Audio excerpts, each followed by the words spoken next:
থাক, ব্যাপার না, কষ্ট হলেও মানতে হবে, তুমি যে আর আমার না। সব কুছ ছোড় কে আনা তু সাবন। সব রকমের কষ্ট দিও, কিন্তু তোমার পাশে অন্য কাউকে দেখার যন্ত্রণা দিও না। তারপর সবাই ভেবে নিল আমি সুখে আছি, অথচ কেউ জানে না আমি কষ্ট লুকাতে শিখে গেছি।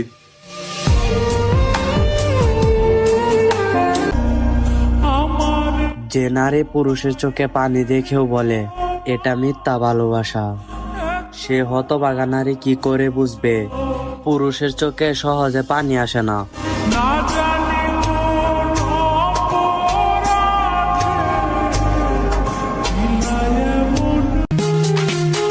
তুমি আমারে কষ্ট দিয়া নষ্ট করে দিলা।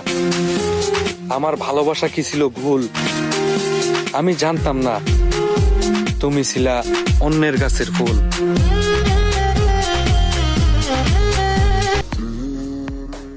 আচ্ছা, তুমি এই ভালোবাসা কোথায় পাবে, যেখানে ভালোবাসা ছাড়া কিচ্ছু নাই, দেহের প্রতি কোনো পাগল নাই, শুধু কথা বলার জন্য পাগল?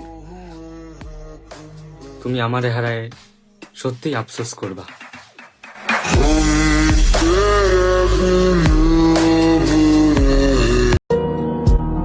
আপনি কি আমারে সত্যি সত্যি মন থেকে মুইসা দিলেন?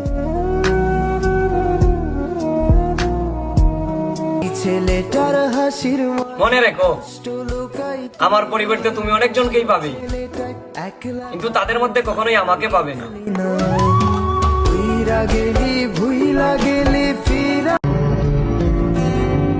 আমার সারা জীবন মনে থাকবে, নিজেকে ধ্বংস করেও তোমার জীবনের অংশ হতে পারিনি।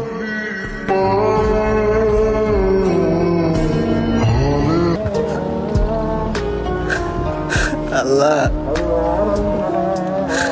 এই আয়োজনটার সময় আমি তোমার কাছে কইতেছি, পরে যদি আমার লাইফে রাখো তাহলে ওইভাবেই রাখো। আর জানি আমার সবসময় অন্তত সম্মানটুকু দেয়।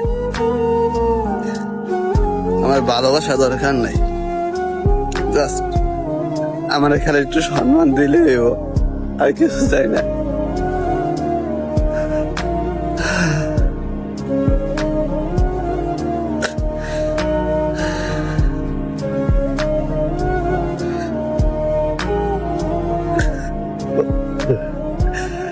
মানুষের বিচ্ছেদ তো এমনি হয়,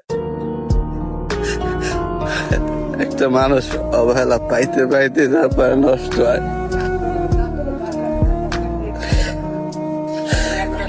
আমার আর সহ্য হয় না, আমি ওরা হারাইতেও চাই না।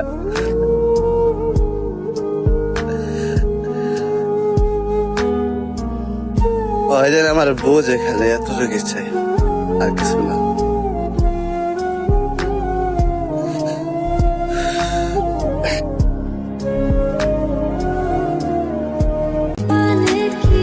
আমাকে মাফ করে দিও, আমি তোমার জীবনে না আসলে হয়তো বা তোমার সুন্দর জীবনটা এভাবে নষ্ট হতো না।